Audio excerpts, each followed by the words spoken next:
لعاب دار مسے مولسکم کونجیاسم یہ چھوت سے پیدا ہونے والے مسوں کی ایک ایسی قسم ہے جس میں سفید رنگ کا لیس دار مادہ بھرا ہوتا ہے۔ ان کے اوپر کی چوٹی تکونی ہونے کی بجائے اس کے درمیان میں گڑھا پڑا ہوا ہوتا ہے۔ یہ بچوں میں زیادہ نکلتے ہیں اور جب نکلتے ہیں تو درجنوں کی تعداد میں نکلتے ہیں۔ یہ ایک متعدی بیماری ہے اور اس کا باعث ایک وائرس ہے۔ یہ وائرس چیچک کے وائرس کے خاندان سے تعلق رکھتا ہے۔ پہلے یہ خیال تھا کہ جن لوگوں کو چیچک سے بچاؤ کا ٹیکہ لگا ہوا ہو تو یہ اس مرض کے خلاف قوت مدافعت پیدا کر دیتا ہے، لیکن وقت کے ساتھ ساتھ یہ گمان غلط ثابت ہوا۔ آلات تناسل کے ارد گرد پیدا ہونے والے یہ مسے بد چلنی کے نتیجہ میں پیدا ہوتے ہیں۔ یہ موتی کی طرح سفید اور چمکدار دانے ہوتے ہیں۔ ایک عام آبلے کی لمبائی 1 ملی میٹر تک ہوتی ہے۔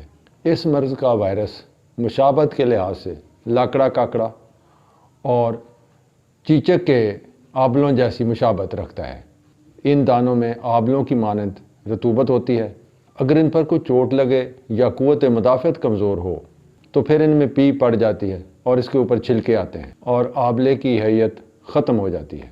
کینسر کی ادویات کھانے والوں اور کورٹیسون کے مرکبات کھانے والوں میں یہ آبلے ضخامت کے لحاظ سے بڑے ہوتے ہیں اور تعداد میں بھی بہت زیادہ نکلتے ہیں۔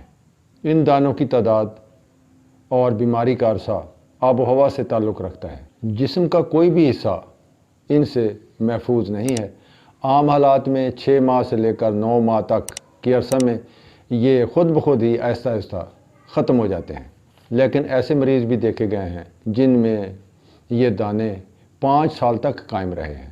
10% مریضوں میں یہ دانے ایگزیما کی شکل اختیار کر لیتے ہیں۔ جسم میں اس وائرس کی موجودگی آنکھوں اور دماغ کی جھلیوں میں سوزش پیدا کرنے کا سبب بنتی ہے۔ عام حالات میں آبلوں کی موجودگی اور ان کی بیٹھی ہوئی چھت سے بیماری کا پتہ چل جاتا ہے۔ ان دانوں پر سن کرنے والی دوائی ایتھائل کلورائڈ کا سپرے کریں تو یہ ٹھٹر کر سکڑ جاتے ہیں۔ علاج: پرانے ڈاکٹر ماچس کی تیلی کو پنسل کی نوک کی طرح بنا کر اس نوک کو کاربالک ایسڈ میں بھگو کر ان دانوں کے اندر داخل کر دیتے تھے۔ ہاتھوں اور پیروں کے لیے تو یہ عمل برا نہیں، لیکن چہرے کے لیے یہ عمل ناپسندیدہ ہے۔ اگر ایک ہی جگہ پر کافی تعداد میں آبلے ہوں تو خشک ہونے پر ان کو چاقو سے کھرچ کر نکال دیا جائے۔ ان دانوں پر ڈوفلم لوشن لگانا نہایت مفید پایا گیا ہے۔ ٹینکچر آیوڈین ان دانوں کے اندر داخل کر کے اسے جلا دیا جائے، یہ بھی ایک اچھا علاج ہے۔